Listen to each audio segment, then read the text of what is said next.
Thank you. At least we know the technology is working. Good morning, everyone, and thank you for the warm welcome.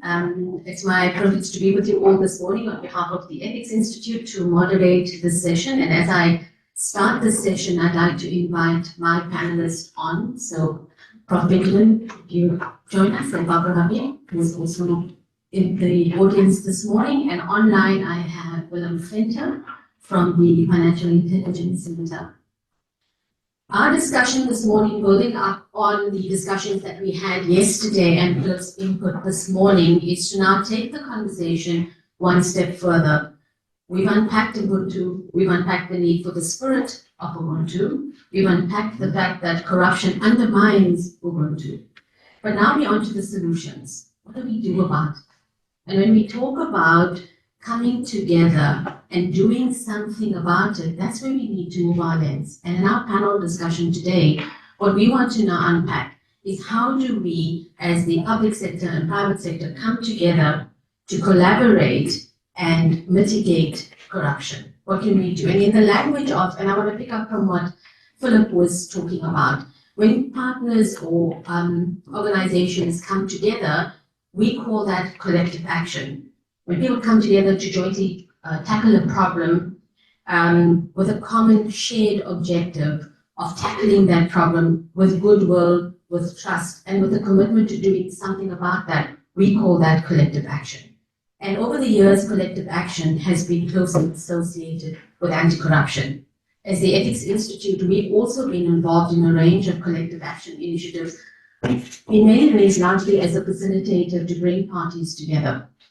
In our session today, what I want to explore with my panel members is your experience of cases where public and private sector are coming together to collaborate to mitigate corruption, to share your rich experience and lessons learned. Allow me to then introduce each of my panel members. Barbara, I'll start with you.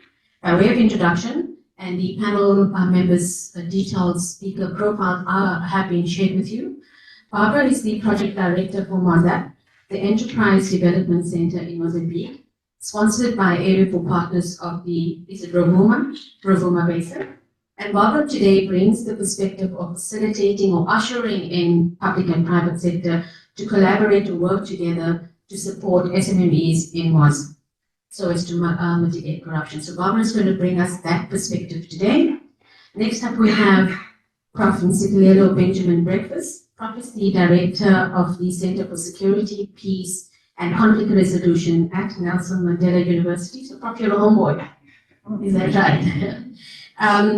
And Prof is also the former head of the School for Security and Africa Studies at Stellenbosch University and the acting head of the Department of History and Political Study and associate professor at Nelson Mandela University. Sure, Prof.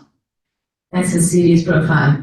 And then online, we're very privileged to also have Willem Venter. Willem is the operational coordinator within the Financial Intelligence Center in South Africa. So the Financial Intelligence Center is a key institution as part of South Africa's framework for anti-money laundering. And Willem is going to share with us today his experience with the Fusion Center. Willem is part of the organized crime section of the Monitoring and Analysis Division at the Financial Intelligence Center, and he's been instrumental in achieving numerous successes in some of the most sensitive and serious organized crime and corruption cases that we faced in South Africa, and he's going to bring some of his insights to us in terms of how they've collaborated as a public sector institution with the private sector. So, Prof, to open up our discussions today, can I start with you? From your work and your academic insights, if you can open up the discussion today, Prof, by sharing with us your perspective in terms of the theme of the conference, which is Ubuntu and the opportunity for change, but also the opportunity that it brings for public and private sector collaboration to mitigate corruption. Hand them up. Thank you very much. I think the gentleman that spoke earlier on, took me down memory lane when he was defining corruption, because it took me down memory lane during my days as a student, because we had a discussion about what is the meaning of corruption, because there's a difference between the forms of corruption and the technical definition of for instance, you cannot define corruption by saying that corruption refers to bribery or corruption refers to nepotism and so on. So I concur with his definition that corruption is nothing else but the abuse of power for personal interest at the expense of the collective. And I think that ties in with the theme of this conference, which is Ubuntu, which sort of like gives us, a platform to engage in some kind of intellectual exchange in terms of sharing ideas. I don't know if you want me to unpack more. Yeah, so initially when you approached me to speak about corruption, the first thing that came to my mind was how the state machinery is being used by the political elite to dish out favors to their own henchmen in exchange for holding on to power. But then when we had a meeting, you called me to order by saying that no, you have to confine your presentation to the triple P model, which is the public-private partnership. Now, on that score, on a global scale, I think countries that have been successful in terms of reducing the magnitude of corruption, in my opinion, are the countries that come to mind: New Zealand, Singapore, Denmark, and so on. And they've done so precisely because of accountability, because that is one of the hallmarks of a democracy. And one of the things that has given rise to state capture, and it's one of the things that came out of the sort of commission, was the failure of the legislative institution to hold the executive institution accountable. So there has been in the country a slow pace of accountability. And also, my reading of the situation when I was following, following the case of Steinhoff and so on, I got the sense that the private sector was not opening up to some of their decisions, which got us to where we are. The second point that I want to talk about is the role of the media. I think both the private sector and the public sector can join forces in terms of promoting awareness on corruption, the dangers of corruption, how corruption poses a threat to national security, and how corruption poses a threat to the economic performance of the country. The other control measure of corruption, in my opinion, is the role of the public. Because when the public does not keep the private sector in check, or when there is public apathy, it's like the public giving politicians and the captains of industry a blank check to do as they please. So public apathy is a fundamental problem. The public needs to be involved in the affairs of the country in different ways, even by voting. That is also another form of public participation. But withdrawing from public affairs because you've got a broken heart, because you feel let down by the powers that be, I don't think that helps, in my view. And then the other issue, I've formulated a hypothesis that there's a symbiotic relationship between living, and I'm not trying to judge anyone. I know some people, they take the statement to heart, but there's a connection between living beyond your means and engaging in corruption. I'm not trying to be funny, but if you buy things that you don't afford, I think you are creating a scope to engage in corruption. Because if someone comes to me, I am in debt, and gives me a bribe, I don't think I'll be able to turn down that offer. So I don't know how the public sector and private sector can join forces in terms of raising awareness on that scope. And then the other issue is discipline. I'm a firm believer of discipline. I believe that a disciplined workforce is a productive workforce. So people who break the law in the workplace, they need to be disciplined so that even others can be discouraged from engaging in corruption. Yeah, I think that's that. And also the protection of whistleblowers. I think that also is very important. Thank you, Prof, and thanks for sharing those tremendous insights from the work that you do. Picking up a lot on within institutions in the public domain, the need to build your own accountability structures. Also the important role of civil society in terms of holding us accountable, and then again the desperate need for collaboration between the public sector and the private sector. Barbara, if I can hand over to you now, if you can share with us your experience in terms of from where you've sat ushering in the public private sector collaboration to support the anti-corruption efforts and enhance the development of SMMEs in Mozambique. I'll hand it back to you. Good morning, everyone. Thank you. It's a pleasure to be here with all of you today.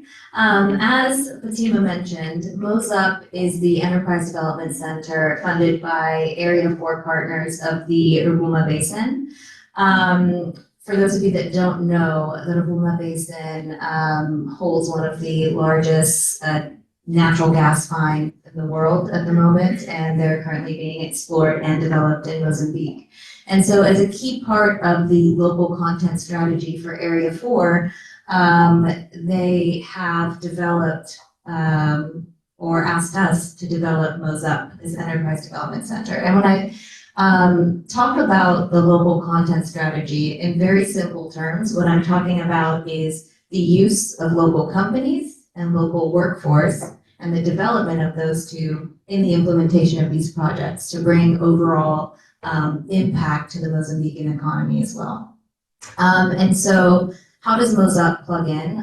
Well, our overall objective is to increase the competitiveness of Mozambican firms so that they can qualify and participate in these large investments that are happening in the country. And we do that through providing training, advisory, and mentoring services across many other activities, which I won't go into too much detail here, but I am branded MOSUP, as are two of my colleagues, so at any time today, please feel free to ask us any more questions.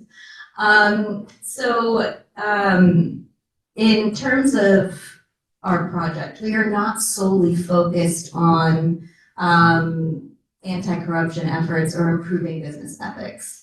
But we did very quickly recognize and firmly believe that improving ethical business practices is key in achieving our overall objective and improving competitiveness of local businesses and improving their access to opportunity and improving overall economic development.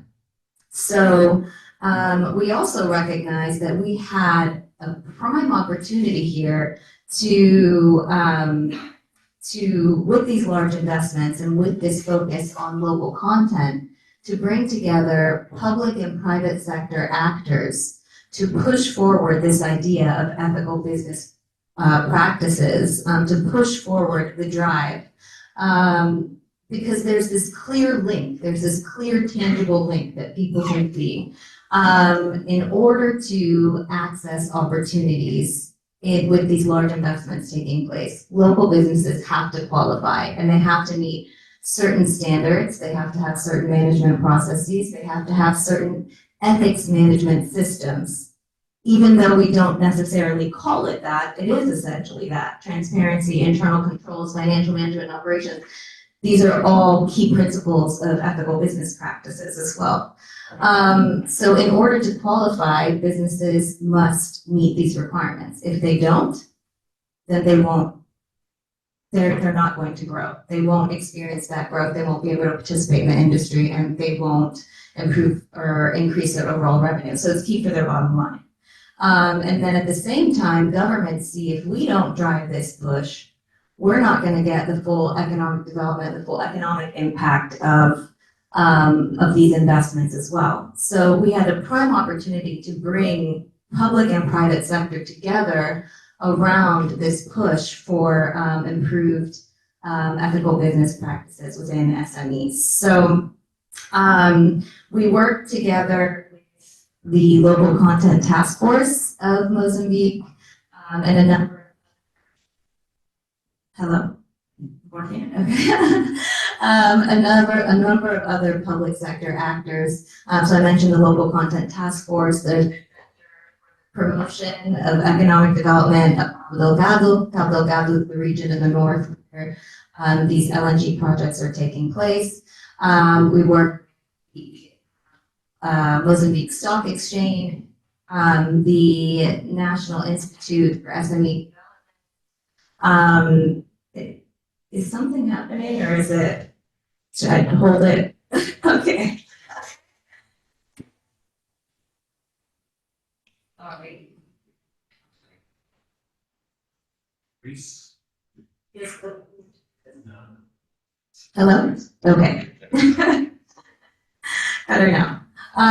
Okay, so we work with a number of government actors to really help increase awareness around how ethical business practices are going to drive overall economic impact, and how they must also push and enforce these ethical business practices. So we partnered with these government entities to do just that. And at the time that we were looking for a mechanism to help us push forward these practices within the SME community, we met Celia and her team from the Ethics Institute, and it was a match made in heaven.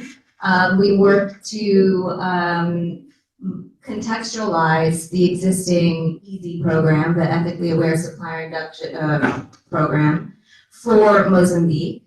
And we brought also government entities in to help us develop the legal regulatory compliance aspect of that training program, and help make sure that during those sessions, SMEs are aware that the government is also driving and pushing these efforts. So in all, we've trained about 200 companies in the what we call our ethics program, Key Principles of Business Ethics.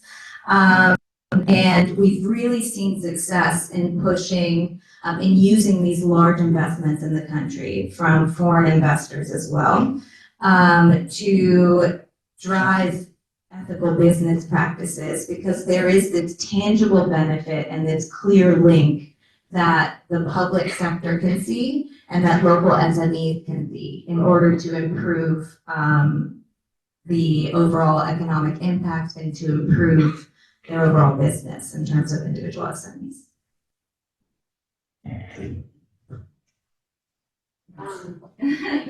Thank you, Barbara. I mean, really important points that you're raising in terms of public sector, private sector collaboration is understanding the local context, knowing the role players, knowing what their needs are, and what can each of the different role players bring to enable success and jointly promote ethical business practice. Thank you, Barbara, for sharing that experience. Well, if I can come over to you now. Good morning.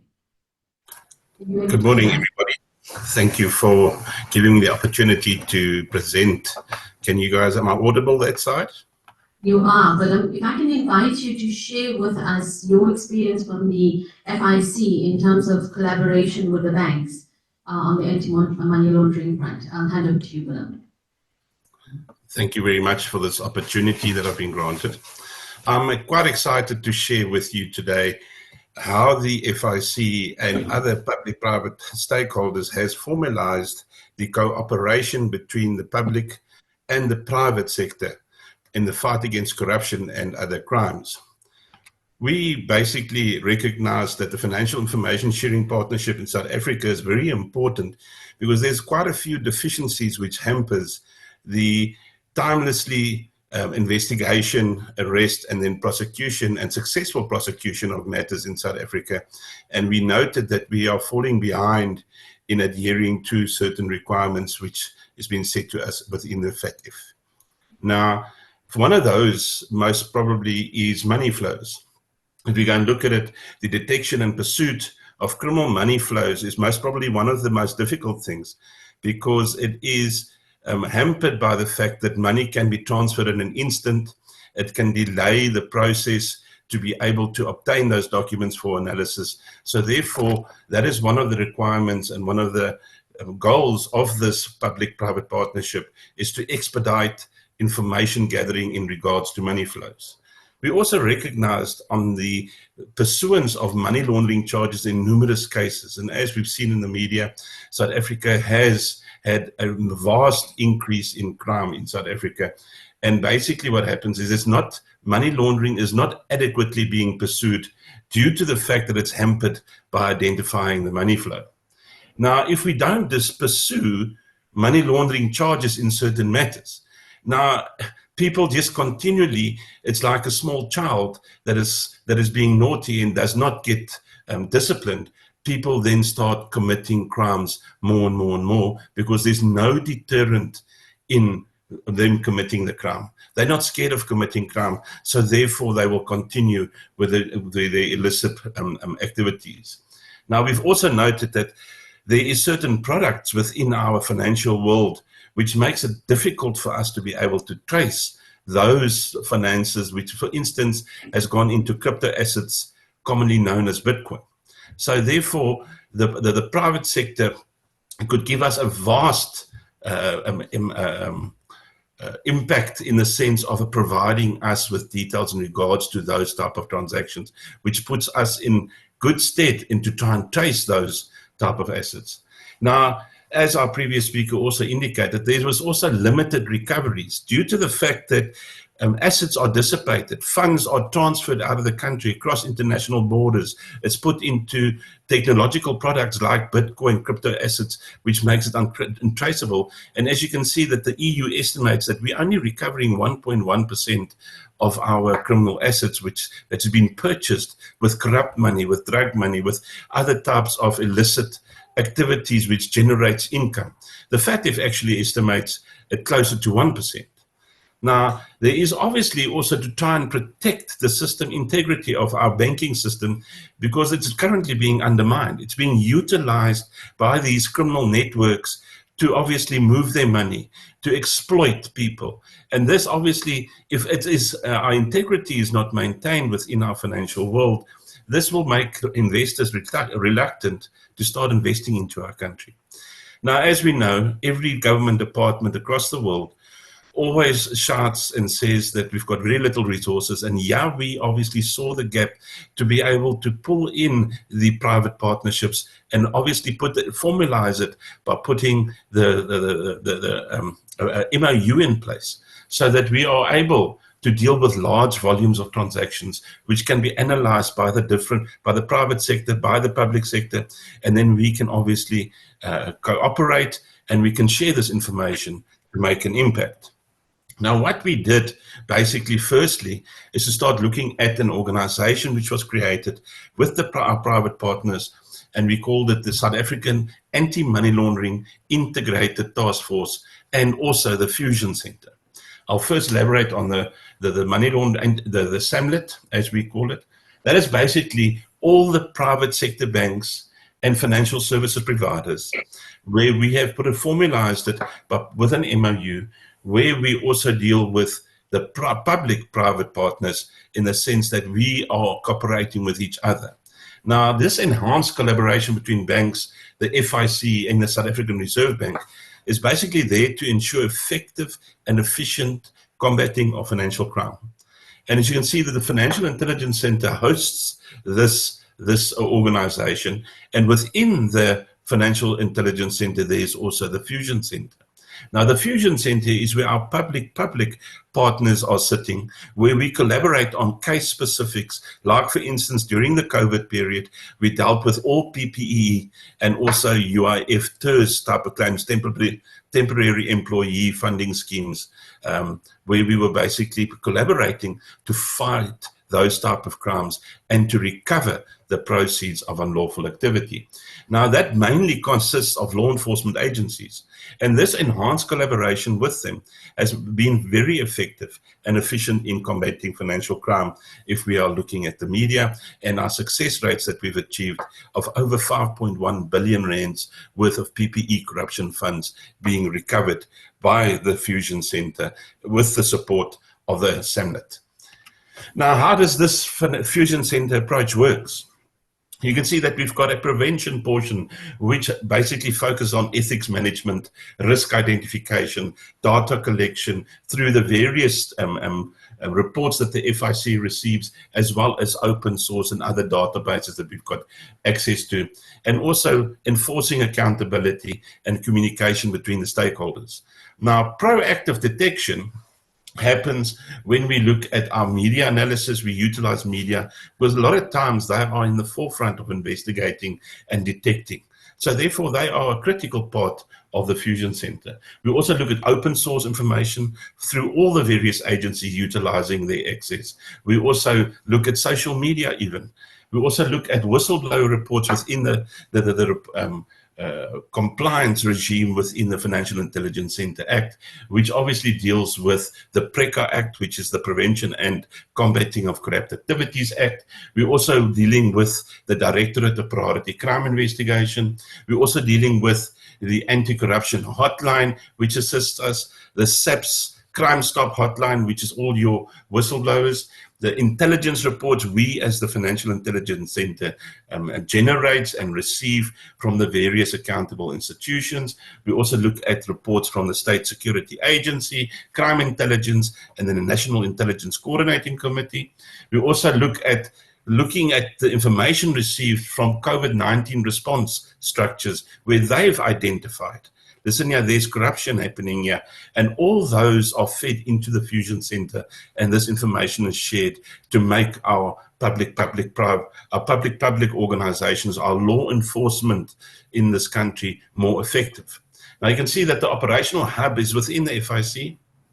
We receive reports or case plans on each case. There's also administrative support within that hub to be able to support this whole structure and that the flow of information and obviously the outstanding tasks and those type of things are highlighted and they can be attended to. You can see within the Fusion Centre, we all obviously follow a certain process. We also identify cases and potential cases which are obviously registered within our environment. There's obviously also sometimes a police or a inquiry or a case docket which is brought to us for consideration. And if it's PPE, currently our mandate is now being extended to deal with all money laundering cases, corruption cases of a serious nature, and also other cases within the organized crime sphere. You can see that all departments, yes. Can you hear me? Yes, I'm going to kind of want you to stop. Are you about to conclude? Yes, I'm about to conclude. One thing I can just say that this operational model of the Fusion Centre is the way forward in fighting corruption. And obviously I'll make the slides available. And for those that have questions, can just ask me and I can also assist. Thank you very much, Fatima. Thank you, Willem. That's great. Thank you so much for sharing this really practical example of how the public sector and the private sector are coming together, and also picking up on a point that is made by our keynote speaker around what the private sector can bring in terms of technology, in terms of agility, and in terms of data integration. Prof, I want to hand over to you now, having heard the speakers, and just from your experience, some of the key lessons or reflections from your side around public and private sector collaboration to mitigate corruption. Thank you very much, even though you are putting me on the spot. I didn't see that one coming. Anyway, just to pick up on where Willem left off, because he made a very interesting point regarding the issue of money laundering. You know, I'm sorry to say this, I know it's a very sensitive issue. And also it involves us as political analysts and so on, because even ourselves, some of us will also engage in corruption. You know, at some point, most of us when you appear on TV, when you speak on radio, I can bet my bottom dollar you'll be approached by prominent politicians to frame a particular narrative. I'm telling you, it has happened many times. And when they come to you with a lot of money and say, this is it, take it. That also is corruption. It's not right, you know. So it's something that we need to speak against. And I was over the moon when he made a reference to it. And I think both the public sector and private sector can also join forces in addressing it. Yeah, I'll come back maybe on the second round. Thank you, Prof. Baba, from your side, in your experience and also listening to the conversation so far, what were your key lessons in terms of enabling public sector, private sector collaboration and to also ensure the success of these initiatives? I think I'll just name one. Yesterday, I think it was Professor Meka that repeated to us, I think we'd all heard it before, that ethics training alone, based on the data, doesn't really lead to more ethical business practices. However, if they're coupled with the practical tools, documentation, processes, mentorship, then that could lead to more ethical business practices. And the data there suggests something different. So at MOSUP, that's what we've done, is we've coupled the ethics program with internal controls, mentoring and training, procurement mentorship and training, and a lot of mentorship around systems and processes to put in place that promote ethical business practices.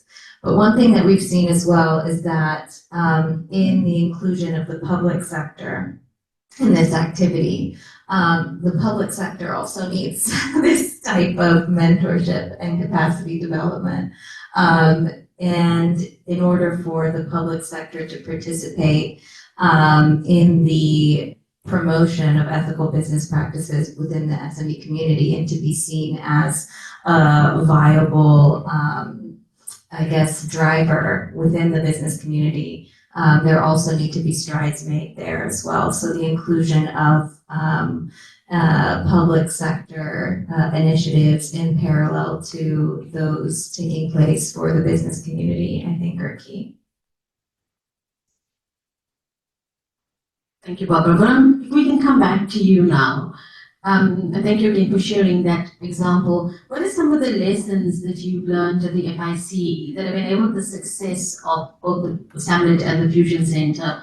I'm sure there have been some problems along the way that you've had to overcome. Maybe you just want to give us some perspective from the idea that we want to learn from the example. What are things that we should maybe avoid in future? And what are some of your good practices that we can pick up on? Well, first and foremost, I think the biggest lesson that we've learned in the past, law enforcement was very secretive in the sense of when they are dealing with a matter. And this collaboration is obviously making the information available to the private sector on an ethical basis in a controlled manner so that they can act ethically in regards to that. That is why we've got a memorandum of understanding in place with them. So therefore, ethics is first and foremost when sharing information with them. And it's a great lesson to see that all these agencies want to be part of the problem, solving the problem. They want to provide the information. And there is no way that we will be able to continue successfully in future without taking each other's hands and fighting the problem together, because each of us has got a unique set of skills, have got a unique set of mandates which we need to adhere to. But between the lines, if we put them all together, our mandates have got similarities, and that is where we need to collaborate. And the greatest thing is to see the cases that as late as 2020-21, where cases where the assets were recovered, the perpetrators were arrested and even convicted within that period. In some cases, I'd like to use one example where we got a sentence of 132 years of a person who stole just over 10 million rand. And without collaboration, that deterrence will not have been put out there for others who are looking to commit crimes. So collaboration is key, and obviously doing it ethically with the parameters being in place within the organization that is being used for it. Thank you. Perfect. Thank you, Willem. I'm going to move our panel to closure before we open for questions. Prof, some closing words of advice from you as we round up the discussions. Yeah, I think, when corruption is practiced by the powers that be, it tends to permeate and it tends to be normalized and also naturalized and, accepted as the order of the day. And I think this is a good initiative, to join forces and to address the issue of corruption, because I think it is holding us back as a country. Our economy has not been growing the way it should have, partly because of institutionalization of corruption. So I hope that we can build upon what we have done. Thank you, Prof. Barbara, from your side, words of advice, just encouragement to others as they embark on ways to explore public and private sector collaboration in their context? Yes, words of advice. So I would say that, sometimes when I participate in these events, I feel like I'm a bit of an imposter, not in a negative way, because just that I'm not an ethics specialist. I'm not. But I am a development practitioner and an economic development specialist. And I recognize the link between the two. And so I think that we need to focus more effort on, one, improving awareness around really the benefits of ethical business practices and overall economic development. I think that, for us in this room, we get it. But I think that a lot of public sector officials, a lot of SME owners, a lot of large business stakeholders do not understand this. And I think we need to drive this even further. And then I also think that, Mozambique is a development baby. A lot of the Mozambicans here can speak to that. There are countless projects, and there have been for many years from various donors, USAID, World Bank, African Development Bank, and a lot of those right now are focused on economic development initiatives. Very few focused on business ethics and ethical programs. So I really think that business ethics management programs, ethics programs should be an integral part of every single economic development program or activity. They're great as standalone as well, but in order to be able to benefit from the public-private sector partnerships, from the civil society inclusion as well, they should, I think they would have a lot more impact centered around an overall shared interest in economic development, social development, and included in these larger programs. I think it's essential, and it's often overlooked. Thank you, Barbara. Well, can we come to you now, just in terms of your closing words before we open up to the floor? Encouragement or words of advice to others who would want to explore public-private sector collaborations to mitigate corruption? Well, I've got a career spanning more than 36 years within law enforcement and financial services. I can tell you that ethical collaboration between stakeholders, being it public or private, is key. And the multi-agency approach within a body, a formalized body, gives expertise in an ethical way to be able to pursue cases successfully. And without that, it's a long and difficult road. And therefore I would say that going forward, these type of fusion centers, these type of practices to be able to fight corruption, recover the funds, bring the deterrence within conviction, and therefore that will strengthen our financial system, prohibit the abuse of our financial systems. And if you are ethical in that, you will bring prosperity to your country, because the public trust or the international trust of a country's system will then obviously be heightened, and therefore people will obviously influx of funding, an influx of investment, which brings prosperity to everybody in the country. So that is basically how I see it, and going forward, that is what I feel everybody should be practicing. Thank you, Fatima. Thank you, Willem. Thank you for the discussions to my panel members before I open for questions. Some really key themes that are coming out. I think one of the themes is really about, before we look to collective action, it's important that we strong on the inside before we can be strong together on the outside. And a lot about building our own institutional integrity has come out. And Prof, you've been picking up on the issues of accountability that have also been important. And then also trust, willingness, and identification of a common ethics risk and a common objective, and a willingness to work together, key threads that are coming out.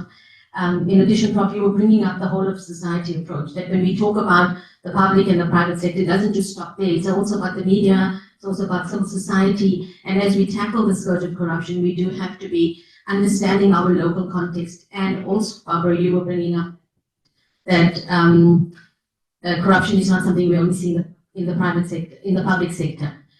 Something that affects, sorry, I'm not sure what's happening here. It's something that affects both the public and the private sector, and we have to be quite holistic in our understanding. From Willem's point, also, we got the importance of an MOU, an understanding of what each of us bring to the party, but then also need for there to be measurable targets so that we can consciously work towards outcomes that are identifiable, and that keeps the energy up and keeps us focused on what we want to achieve, but that these efforts are not the only solution, that they're part of a broader puzzle of tackling corruption as a collective. So thank you very much to my panel. I want to open up now for some questions from the audience. So I'll take you first, and then I'll come to you, and then I'll come to you, and we'll to you at the back. Are you going to help me? Oh, okay.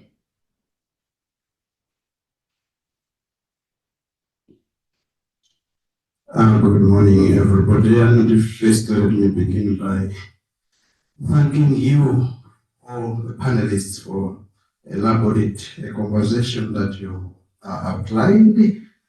I will quickly dive into the business sector involvement in the fight against corruption, theory versus practice. And I will throw some provocative questions. The first one is, are we winning or we can do better? The second one being, why are we not securing adequate buy-in, participation or involvement from the business sector?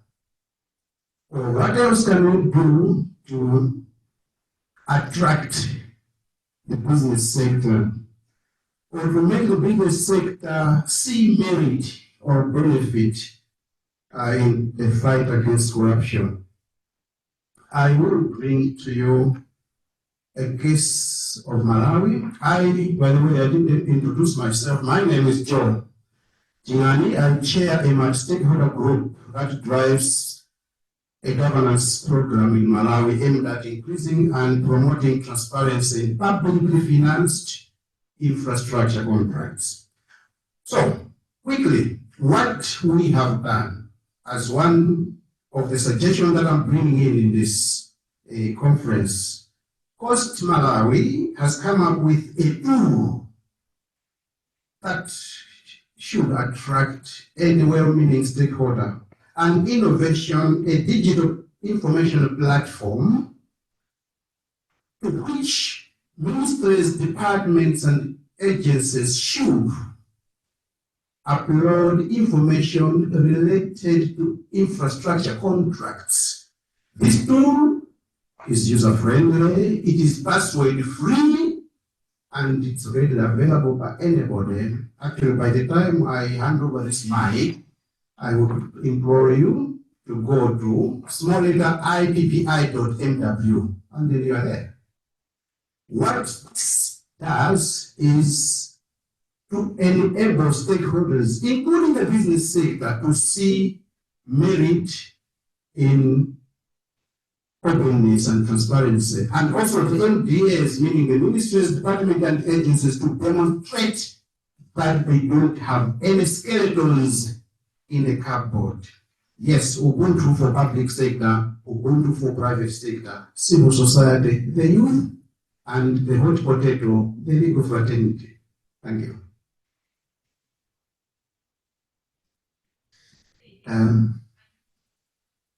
Yes.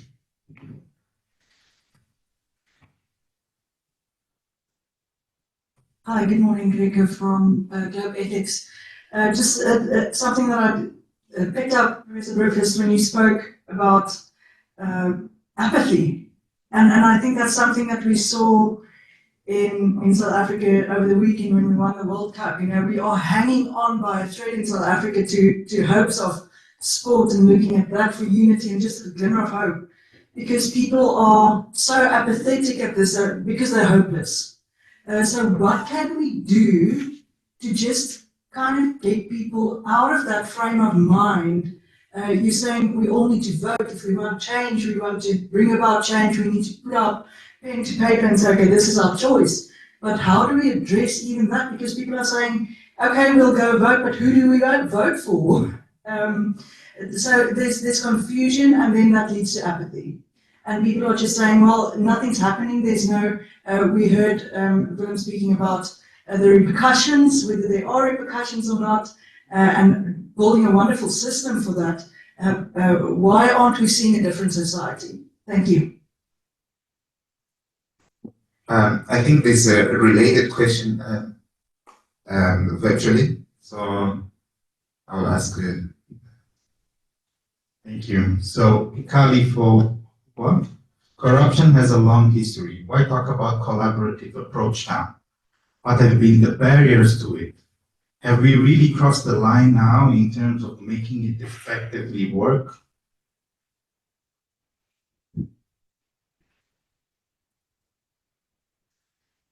If not, okay, I'll take the last one.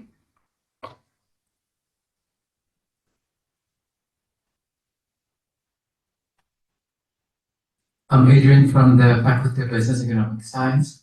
We touched a lot on collaboration, and something that I advocate, especially to fight corruption and these unethical practices. So I wanted to know, how can we utilize social dialogue as a way to have open discussions about corruption and unethical practices amongst business, civil society, and government? Thank you.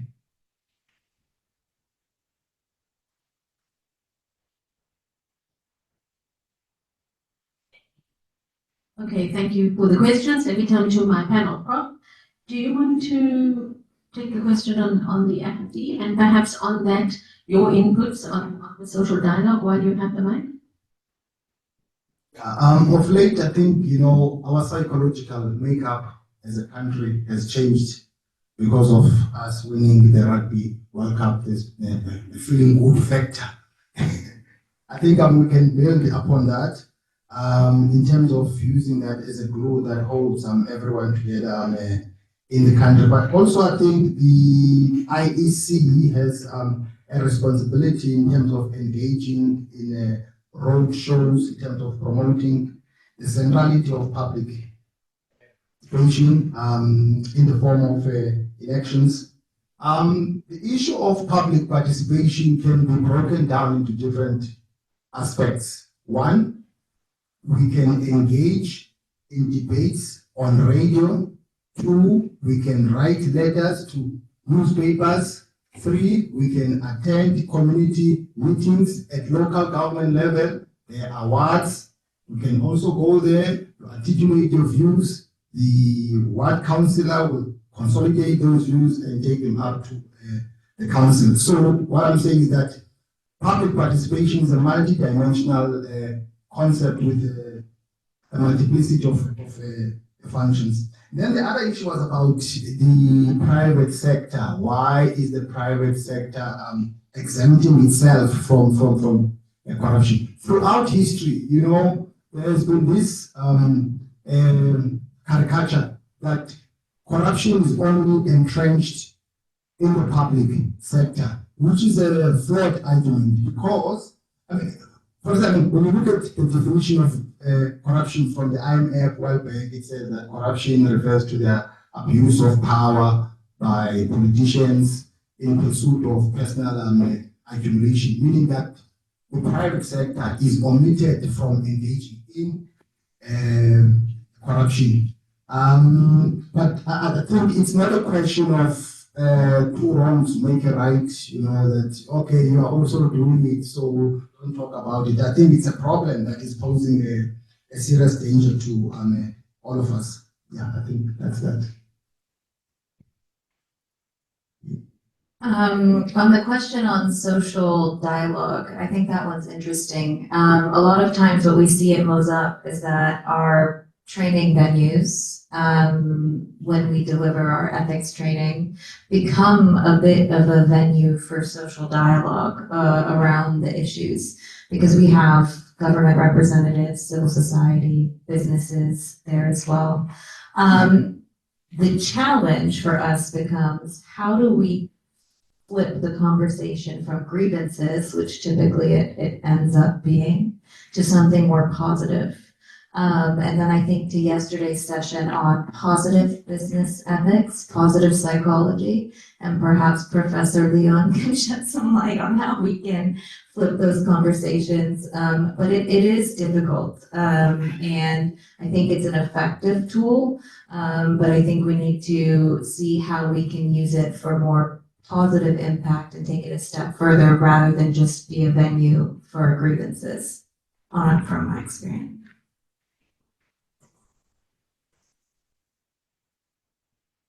Yes, the question on business, that's a tough one. And I think that from our perspective, what we've seen is you have to show the bottom line very clearly. What is the benefit to my business in terms of money in the end as well? Not just, I'm a good person. I want to be a good person, and I want to run a good business, but I also want a profit, and I want to run an effective, successful business.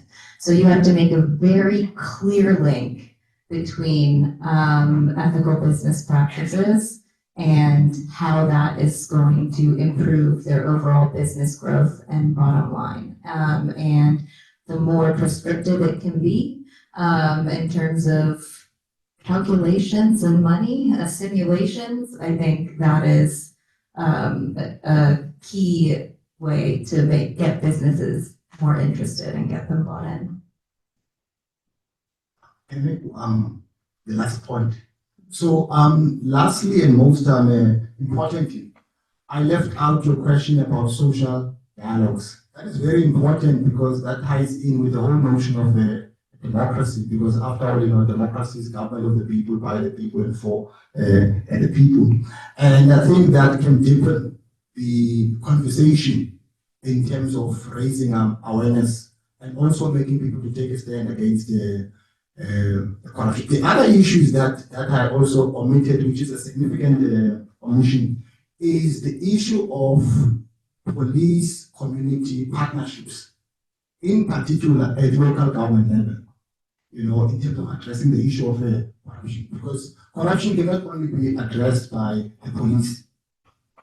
I mean, we are members of different communities. We know the people are engaging in corruption. So we can attend those meetings and also articulate our views in those spaces. And thank you, Kosh Malawi, also for sharing that example with us. I think please do go and visit that website. Well, I'm maybe coming to you with my last question. I'm conscious of time, colleagues.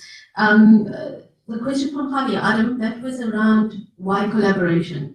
Yeah, and if I'm understanding it right, have we crossed the line internally? Why are we looking to collaborate? Willem, do you want to come in on that? Collaboration has become key due to the fact that committing crime has evolved.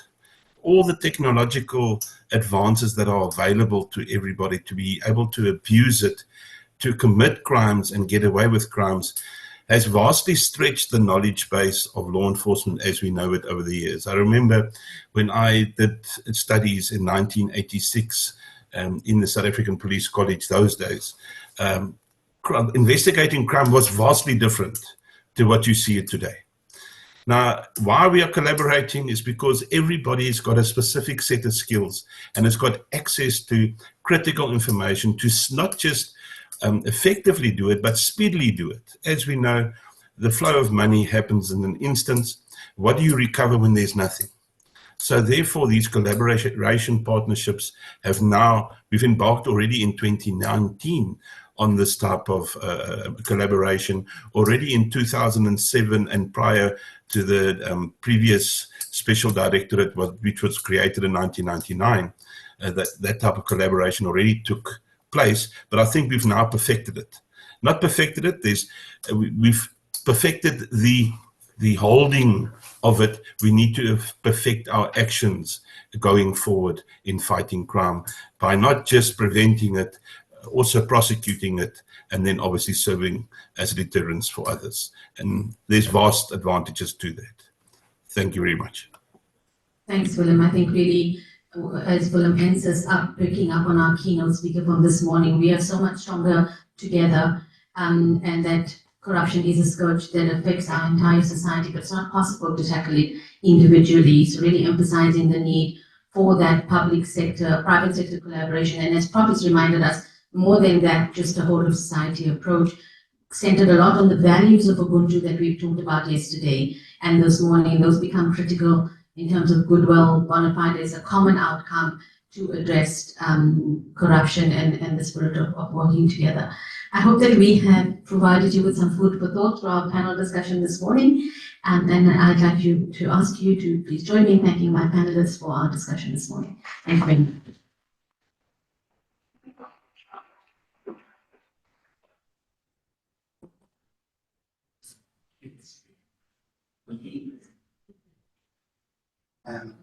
Just before you go, Prof is going to give you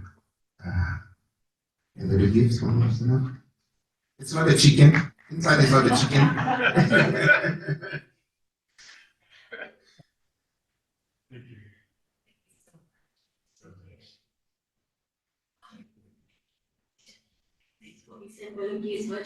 Yes.